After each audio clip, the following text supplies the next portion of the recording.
Hey, it's Tesh from Turnbuckle Times, and this is 7 Things Vince McMahon Can Do to Save the WWE. The WWE is in crisis. We are living in unprecedented times, certainly, but even before the ongoing global situation, the WWE was hardly free from troubles or concerns. We don't think the names would have been quite so significant, but there's every chance the WWE would have had its bruising day of future endeavours even without the coronavirus pandemic. The Attitude Era heyday has long faded into the distance, and the media landscape has only become more competitive as Netflix, Amazon, Disney, Apple and others throw billions at content.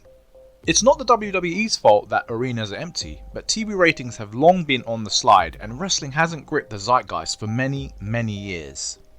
And after becoming complacent as the only major player in town following the collapse of WCW, the WWE is looking over its shoulder for the first time in 2 decades as AEW builds ahead of steam. And so when the pandemic subsides, hopefully sooner rather than later, the WWE will have the chance to make the best of a horrible situation and remake itself for the better. If Vince McMahon is listening, here are 7 steps he can take. Number 1. Put the TV in WWETV. Learn from the Boneyard and Firefly Funhouse.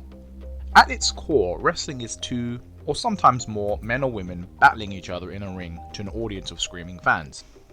That will never change, nor should it. The very heart of professional wrestling is bound up in its live experience. Without that glorious baying mob, you may as well be watching a Marvel movie, and for all the fun you get from the MCU, it ain't wrestling. And yet, the WWE has for a long time been much more than in-ring grappling. Through the Attitude Era and beyond, its television product has been mashed up with aspects from other visual media, from drama to action to comedy to soap. While we never want the E to overtake the W, the WWE needs to better embrace the opportunities of being on television. With its hand forced, recently it's done just that.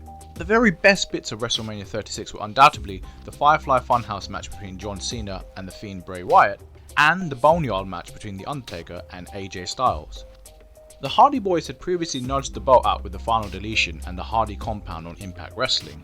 I'm not saying all or even most TV matches should be multi-hour shoots edited down over days. Make the wrestling itself as hard-hitting, sportsy and competitive as possible.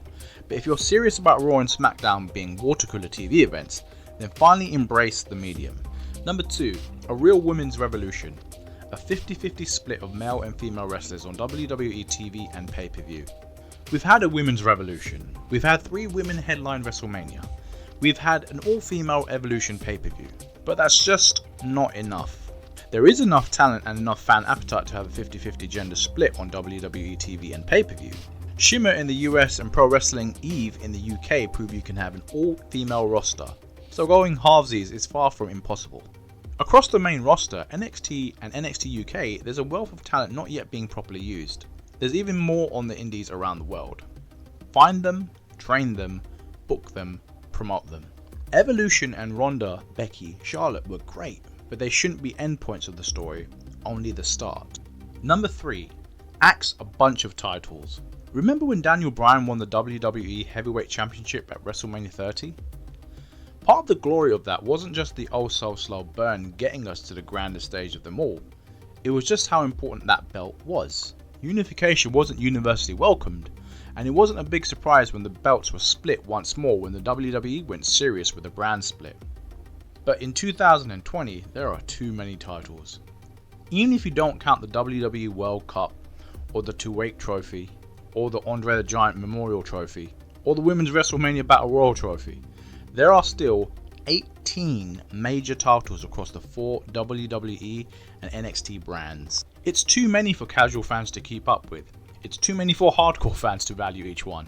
Critics of simplification would say the strict brand split precludes axing some titles, but brand switches, drafts and invasions are hardly an irregular occurrence, and champs usually have one feud at a time. And there's no reason why cross-brand champs, and only cross-brand champs, can't be wildcards. Number 4. Get rid of a bunch of pay-per-views.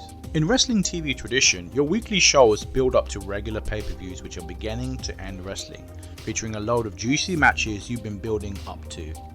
But with 5 hours of main roster WWE plus 2 hours of NXT plus another hour of NXT UK leading to one major pay-per-view a month and sprinkling of others, there is too much time building to too many pay-per-views. All that TV to work with, and matches are still announced via social media just days or hours before a pay-per-view. Less WWE TV would help, but to be frank, with the way advertising works, that's not going to happen. So instead, let's have fewer pay-per-views. Cut it down from around 16 to 20 a year to a strict 12. Then 6. My pick are Royal Rumble, WrestleMania, Money in the Bank, SummerSlam, Survivor Series, plus one NXT UK event. NXT should be incorporated into the main pay-per-views. Hell in a Cell matches can happen when feuds demand, not when the calendar insists. Tables, ladders and chairs matches, the same. Make pay-per-views special again, and people will be interested in shelling out $9.99 or even more once again. And make pay-per-views special again, and you make WWETV special. Make WWETV special and watch those ratings and advertising dollars roll in. Number 5. Remember that nobody knows more, cares more, or remembers more about the WWE than the WWE universe. All too often these days, it feels as though some of the people making the decisions at WWE headquarters don't understand how much we love the WWE. Yes, there can be a lot of moaning from the so-called IWC online, but we only complain because we care. We love the wrestlers, and we remember what they did in the ring last night, last week, and last year. Yes, wins and losses should matter, but really everything a wrestler does matters. Every feud, every partnership can and should pave the way for something in the future. There's nothing more frustrating as a fan to have a story start up and go nowhere. You may think that we don't remember if wrestler A double-crossed wrestler B, but of course we do. We are fans. With injuries, departures and capricious crowd reactions, we don't expect everything to be followed up or wrapped up in a neat little package. We even like a few loose threads that may or may not be picked up months or years down the line. But when you can't trust what happens one week to matter the next, it's really hard to care.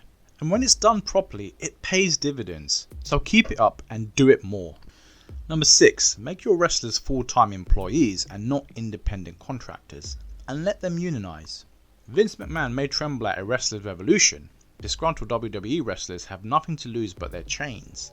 I'm sure that there are medium-term financial and organizational benefits in having your wrestlers paid as independent contractors, but the time is now for each and every member of the WWE roster to be a full-time employee and to join a union too.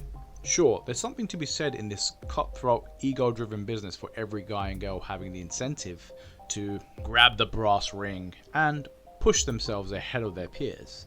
But if Vince wants to keep this show on the road deep into the 21st century and beyond, he should remember that there's a power in a union in every sense.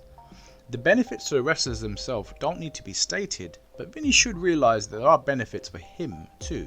If every WWE wrestler were a full-time employee, then the success of the WWE would be their success. If they were in a union, then the success of their peers would be theirs. With every pair of hands working together in the same direction, you can make a much more coherent, exciting, and well-planned product. Number 7. Integrate house shows into the official WWE canon. To the WWE, house shows are a regular money maker. They rake in ticket money, sell merch, effectively advertise the TV and pay-per-view product. To fans, they're usually the only way you'll get the WWE in your backyard, or a reasonable drive or train ride from it, and a way to see the guys and girls up close.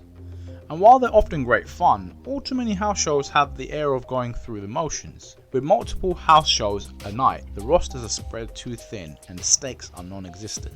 I'm not saying that every house show should be as stacked as Raw, SmackDown or pay-per-view, that title should be won and lost 6 times a week. But given the sheer volumes of content pumped out on WWETV, WWE.com, WWE Facebook, WWE Twitter, WWE Instagram, etc, house shows can definitely be better integrated into the ongoing WWE canon. For example, Samoa Joe won the NXT Championship from Finn Balor on a house show. So it's already accepted that live events and house shows can matter. Why not go the whole hog? Every house show should have its results posted up on WWE.com. When it's practical, pop up a few video clips too. And to make those house shows exciting and packed with talent, there really shouldn't be more than one WWE live event happening at the same time as another. So those are my thoughts. But what advice would you give to Vince McMahon to save the WWE? Let me know by commenting below. If you're interested in learning more about Vince McMahon and his domination of the wrestling business, I highly recommend checking out Death of the Territories. You can find links in the description box below if you're interested in getting your hands on it for free via Audible, or if you just want to find out more information about it. Please do like, share, subscribe and comment, and I'll see you in the next video.